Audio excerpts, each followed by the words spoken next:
Hello everyone, I am your friend, your teacher Lakshmi Bhardwaj. In the previous video, we have learnt the use of dimensional analysis. That is how to convert one system of units into another. Today we will do some more examples related to it.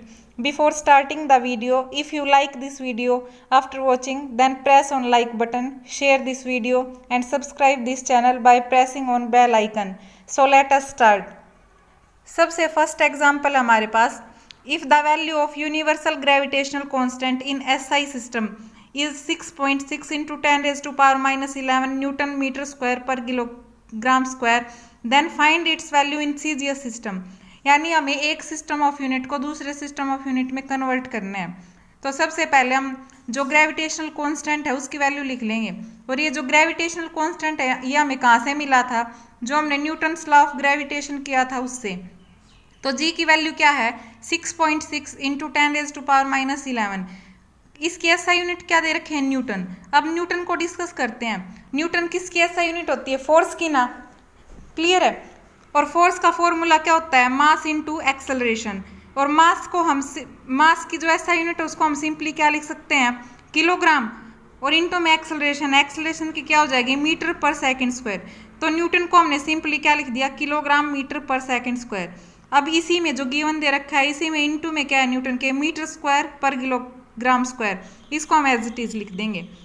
अब देखो, अब हमें क्या करना है? हमें MKS system को CGS system में कन्वर्ट करना है। अब हमें नहीं पता कि 6.6 इंटू 10⁻⁻11 मीटर क्यूब पर किलोग्राम पर सेकेंड स्क्वायर में कितने सीजीएस होंगे। ठीक है, इसलिए हमने उसको क्या मान लिया? एक्स मान लिया। और जो सेकंड साइड है यानी राइट हैंड साइड है उसमें क्या लिख दिया? एक्स। अब मीटर क्यूब को सेंटीमीटर क्यूब लिखेंगे सीजीएस में, किलोग्राम को ग्राम में और सेकंड को सेकंड ही रहने देंगे। क्लियर है? अब देखो, हमें एक्स की वैल्यू चाहिए है ना, तो क्या करेंगे? जो ये इस साइड क्वांटिटीज़ हैं उनको अपॉन में ले आएंगे इनके। तो क्या हो जाएगा? 6.6 इंटू 10⁻⁻11 मीटर के अपॉन में सेंटीमीटर हो जाएगा। ठीक है, क्योंकि मीटर और सेंटीमीटर दोनों ही लेंथ या डिस्टेंस की यूनिट्स होती हैं। ऐसे ही किलोग्राम के अपॉन में ग्राम हो जाएगा और सेकंड के अपॉन में सेकंड। और इनकी पावर्स हैं वो सेम ही है तो ये पूरे पे आ जाएंगी। ठीक है, अब सेकंड से सेकंड कैंसिल कर सकते हैं क्योंकि ये सेम ही हैं। अब देखो, अब क्या करेंगे? ये जो मीटर है इसको हम सेंटीमीटर में कन्वर्ट करेंगे ताकि सेम हो जाए और कैंसिल कर सकें हम इसको।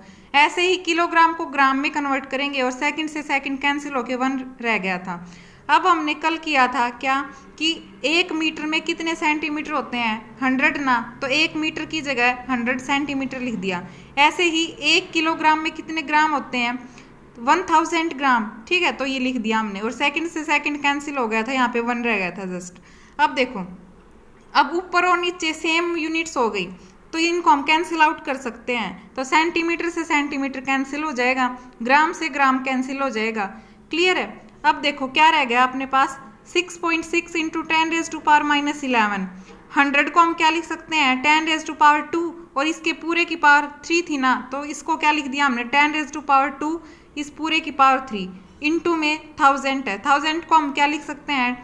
10⁻3 और इस पूरे की पावर क्या है? -1। और ये 1 की पावर जो -2 है, 1 की पावर कितनी भी हो 1 होगा, हमें पता है। अब देखो क्या किया? 6.6 इंटू 10⁻⁻11 तो एज इट इज रखा। अब जो 10 है इसकी पावर 2 है और इस पूरे की पावर 3 है, तो ये क्या हो जाएगा? 10⁻6 इंटू में 10⁻3 है और इस पूरे की पावर -1 है, ये क्या हो जाएगा? 10⁻3। अब 6.6 तो एज इट इज रहेगा। अब जो बेस सेम हो गए 10 वाले, इनकी पावर्स को हम ऐड करेंगे। ठीक है, तो क्या हो जाएगा? 10 की पावर क्या हो जाएगा? -11 प्लस 6 प्लस ऑफ -3। ठीक है, तो ये क्या आ जाएगी पावर? 6.6 इंटू 10⁻8। तो हमें क्या पता चला कि कितने सीजीएस सिस्टम में कितने होते हैं? ये 6.6 इंटू 10⁻8। नेक्स्ट एग्जाम्पल है हमारे पास। इसका जो ए पार्ट है इसको डिस्कस करते हैं हम सबसे पहले। इसमें पूछ रखा है कि 1 kilogram metre square per second square में कितने ग्राम centimetre square per second square होते हैं। यानी हमें एमकेएस सिस्टम को किस में कन्वर्ट करना है? यहाँ पे भी सीजीएस सिस्टम में। तो हम लेट कर लेंगे क्योंकि हमें नहीं पता कि कितने होंगे। तो इसलिए हमने क्या लेट किया कि 1 kilogram metre square per second square में x होंगे क्या, ग्राम centimetre square per second square. अब हमें x की वैल्यू निकालनी है, तो ऐसे ही करेंगे जो हमने जस्ट अभी जिस एग्जाम्पल में किया था, क्या x को इसी साइड रहने देंगे, राइट हैंड साइड में, और ये जो बाकी की यूनिट्स हैं इनको अपॉन में ले आएंगे, तो किलोग्राम के अपॉन में ग्राम आ जाएगा, क्योंकि ये दोनों ही मास की यूनिट्स हैं। क्लियर है। ऐसे ही मीटर के अपॉन में सेंटीमीटर आ जाएगा और सेकंड के अपॉन में सेकंड आ जाएगा। तो सेकंड से सेकंड हम कैंसिल आउट कर सकते हैं क्योंकि दोनों सेम ही हैं, सेकंड सेकंड। क्लियर है। अब क्या करेंगे, हम किलोग्राम को ग्राम में कन्वर्ट करेंगे ताकि कैंसिल आउट हो सकें यूनिट्स। ऐसे ही मीटर को सेंटीमीटर में कन्वर्ट करेंगे। तो हमें पता है 1 किलोग्राम में कितने ग्राम होते हैं, 1000।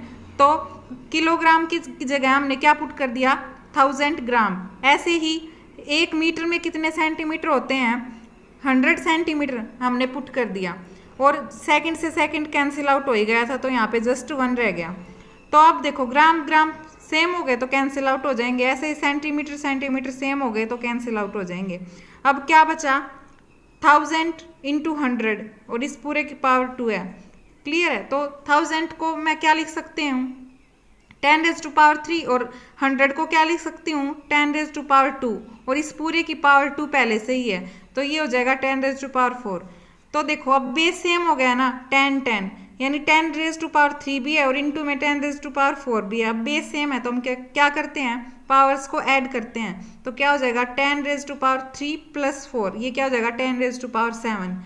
तो हमें क्या पता चला कि 1 kilogram metre square per second square में कितने होते हैं, 10 raise to power 7 gram centimetre square per second square. ऐसे ही नेक्स्ट एग्जाम्पल है, इसमें क्या बताना है हमें, इसमें क्या बताना है कि 1 मीटर में कितने लाइट ईयर होते हैं, ये जो इसका बी पार्ट है इसमें। क्लियर, यानी 1 मीटर में कितने लाइट ईयर होते हैं। अब हमें नहीं पता कि 1 मीटर में कितने लाइट ईयर होते हैं, तो हमने उस क्वांटिटी को x मान लिया। अब हमें x की वैल्यू ही फाइंड आउट करनी है, तो मीटर के अपॉन में लाइट ईयर को ले आएंगे। अब हमने जो some practical units of distance की थी उस वीडियो में हमने देखा था कि 1 लाइट ईयर में कितने मीटर होते हैं। ठीक है, तो क्या किया हमने, 1 इंटू 1 मीटर तो है ही, अपॉन में क्या किया, 1 लाइट ईयर में कितने मीटर होते हैं, 9.46 into 10 raise to power 15 metre. Clear है। अब क्या किया हमने, जो 1 अपॉन में 9.46 है इन दोनों को डिवाइड कर दिया, तो क्या आ जाएगा हमारे पास 0.1057, और ये जो अपॉन में 10 रेज़ टू पावर 15 है इसको हम ऊपर लेके जाएंगे तो इसकी पावर क्या हो जाएगी, नेगेटिव हो जाएगी, तो ये हो गया 10 रेज़ टू पावर -15। क्लियर है।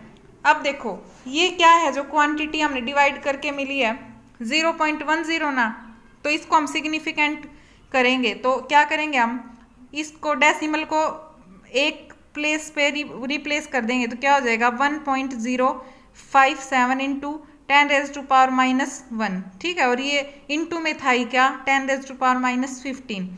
अब देखो, अब 10 रेज़ टू पावर -1 और इंटू में 10 raise to power -15, base same है तो पावर ऐड से हो जाएंगी, तो क्या हो जाएगा 10 रेज़ टू पावर -16। और ये जो 1.057 था, जब हम राउंडिंग ऑफ करेंगे तो ये एग्जैक्ट हम क्या ले लेंगे, 1।